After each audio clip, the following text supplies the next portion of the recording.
मंगलम भगवान वीरो मंगलम गौतम गिरि मंगलम कुंद कुंडाद्यो जैन धर्मो सुमंगलम सर्वमंगल मांगल्यम सर्वकल्याणकारकं प्रधानं सर्वधर्माणां जैनं जेतु शासनं जैनं जेतु शासनं।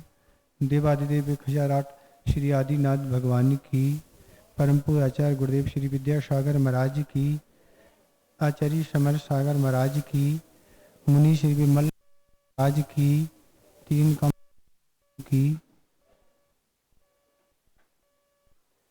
वैसे तो संसार में प्रत्येक दिन अनेक जीवों का वियोग होता है, पर वह वियोग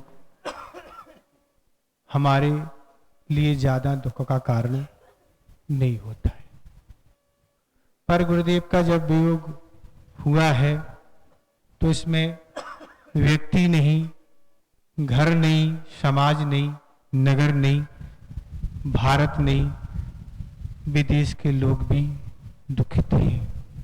क्षति होना अलग बात है, पर ये जो क्षति हुई है गुरुदेव की, इसमें बहुत व्यक्ति आकुल व्याकुल है। आचार्य महाराज की जो कार्यशैली इस दुनिया के लिए थी, हर व्यक्ति जब भी कोई दुखी होता था, कष्ट होता था, शारीरिक हो मानसिक हो, किसी भी तरह की कोई परेशानी होती थी, तब गुरुदेव के दर्शन, उनसे दिशा निर्देश लेके अपनी समस्या का समाधान कर लेता था। पर अब समस्या समाधान के लिए आज दुनिया में व्यक्ति कहाँ जाए। इस तरह हर व्यक्ति कल से अपने शोक में छाया हुआ है। इस तरह की स्थितियां आज निर्मित हुई है। गुरुदेव तो हमेशा यही हम लोगों से कहते थे कि जैसे सैनिक होता है और वह जैसी सेना में भर्ती होता है तो वह प्रतिदिन अपनी लड़ाई आदि कार्यों का अभ्यास करता है, क्योंकि कभी भी आपत्ति के समय कमांडर का आदेश मिल सकता है। इसी तरह जो भी दीक्षित होते हैं उसको तो प्रत्येक दिन संलेखना का अभ्यास करना ही चाहिए। कभी भी कोई स्थिति परिस्थिति बन सकती है, क्योंकि मनुष्य आयु में अकाल मरण संभव है, कभी भी अकाल मरण हो सकता है। तो इस तरह की बातें आचार्य महाराज हम लोगों को समय समय पर बताते रहते थे, और उन्हें तो यह सौभाग्य आचार्य पद मिलने के बाद ही अपने गुरुदेव की समाधि कराने का अवसर उन्हें स्वयं मिला। और समय समय पर जब भी आचार्य ज्ञान सागर महाराज जी का समाधि दिवस आया, कई चर्चा आई, तो उन्होंने वे चीजें बताई कि आचार्य ज्ञान सागर महाराज किस तरह से सावधान रहती थी और आचार्य महाराज ने कितनी सेवा की। उस सेवा का बखान करना अपने बस की बात नहीं है, क्योंकि ऐसी घोर गर्मी में उन्होंने संलेखना धारण की और संलेखना को विधि पूर्वक आगम के अनुसार उन्होंने किया। लोगों ने तो यही कहा कि करोड़ों अरबों रुपया देने वाला पिता भी उस पिता की सेवा करने वाला वह पुत्र नहीं होता है जो अपने गुरु ज्ञान सागर जी महाराज की उन्होंने सेवा की। तो इस तरह से उन्होंने पूरी सेवा लगातार जितने वर्ष भी समाधि संलेखना चली वह करते चले गए। सारे अनुभव उन्होंने स्वयं सीख लिए।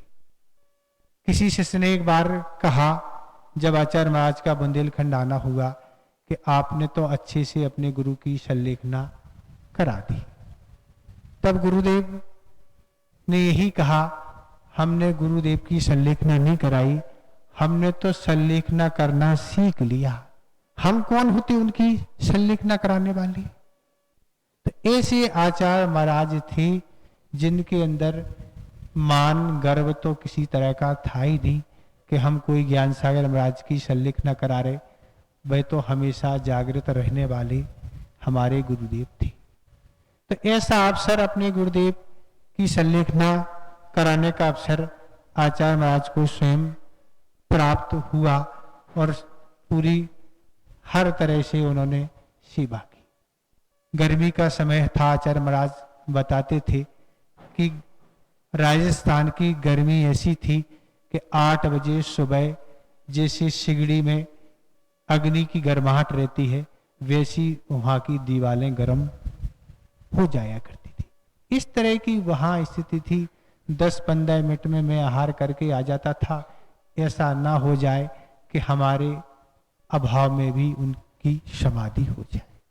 तो ऐसी तो दृढ़ता उन्होंने आचार्य पद ग्रहण करने के बाद ही सारी चीजें वह ज्ञान सागर महाराज से उन्होंने सीख ली थी। फिर भी समय समय पर गुरुदेव के चरणों में अनेक व्यक्ति गए और उन्होंने अनेक शल्लेखना गुरुदेव ने कराई। उससे भी उन्होंने बहुत सारी अपनी शिक्षा लेते गए और लगभग अभी 10-12 वर्ष पहले से ही उन्होंने भगवती आराधना ग्रंथ है जिसमें समाधि का सारा वर्णन है, उसको उन्होंने स्वयं स्वाध्याय करते हुए पूरे संघ को वह स्वाध्याय कराया। वो कह रहे इसलिए करा रहे स्वाध्याय कराया कि अब हमें आगे शल्लेखना धारण करना है। इसलिए उन्होंने 10-12 पहले ही लगभग 2012-13 की बात होगी जब उन्होंने भगवती आराधना का ग्रंथ का स्वाध्याय पूरे शिष्यों को और स्वयं अच्छे से अध्ययन किया।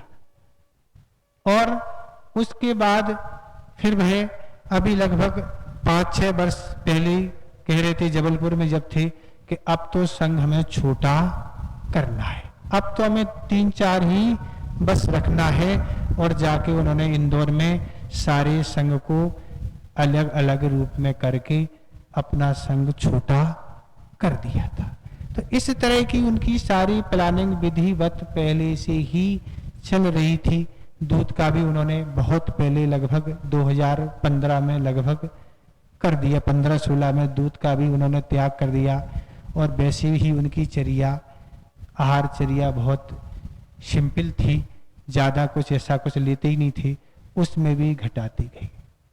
कई बार के बिहार के प्रसंगों में हम लोगों ने ये निवेदन रखा कि गर्मी अधिक है, आप कुछ नींबू लेना प्रारंभ कर दें इस तरह से हरी। तो यही कहते थे अब ग्रहण करने की बात नहीं, अब तो त्याग करने की बात कहो। ग्रहण तो कर ही नहीं सकती, तो ग्रहण तो त्याग की ही वस्तु उन्होंने जीवन में कभी की नहीं। कितनी ही उन पर समस्या और कुछ भी हुआ, तो इस तरह गुरुदेव तो हमेशा सजग रहने वाले व्यक्तित्व थे और सजग हमेशा रहते थे। जिनके अंदर अध्यात्म ऐसा भरा हो, उनकी चर्या के बारे में अपन क्या कहें। तो ऐसे गुरुदेव थे, वो यही कहते थे कि हमने तो ज्ञान सागर महाराज की शल्लेखना देख ली, ज्ञान सागर महाराज ने हमें दीक्षित किया, शिक्षित किया, सारी चर्या सिखलाई, सब कुछ सिखलाई, और अंत में जो पेपर रहता है समाधि का, वह भी उन्होंने हमें सब कुछ सिखा दिया। तो इस तरह के वह व्यक्तित्व के धनी थी। लगता नहीं था कि इतनी जल्दी हम आपके बीच से वह चले जाएंगे। हम लोगों को भी समाचार अवगत होते रहते, समाचार हम लोग थे, पर इतना जल्दी नहीं था, क्या कहें।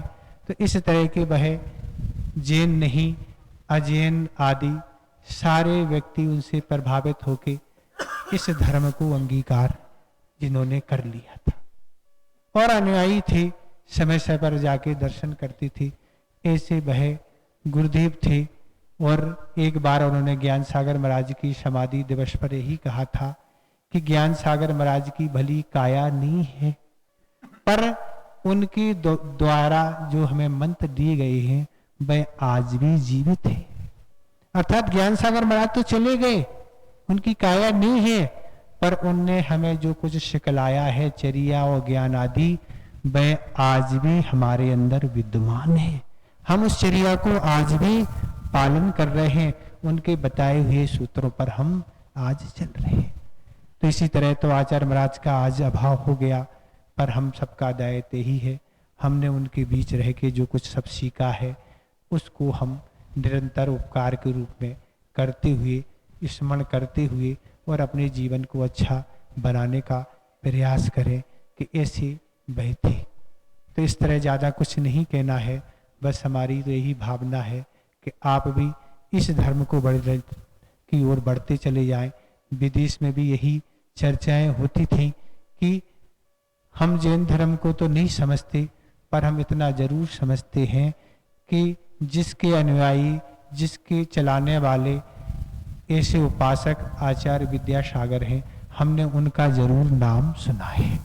वही जैन धर्म है, हाँ वही जैन धर्म है। इस तरह की प्रतिष्ठा भारत में नहीं, विदेश में भी उनकी इस तरह की प्रतिष्ठा थी। तो इस तरह से हम अपने जीवन को बनाएं। ज्यादा कुछ सुनाने का मन नहीं है, इतना ही पर्याप्त समझते हैं। अहिंसा परमो धर्म की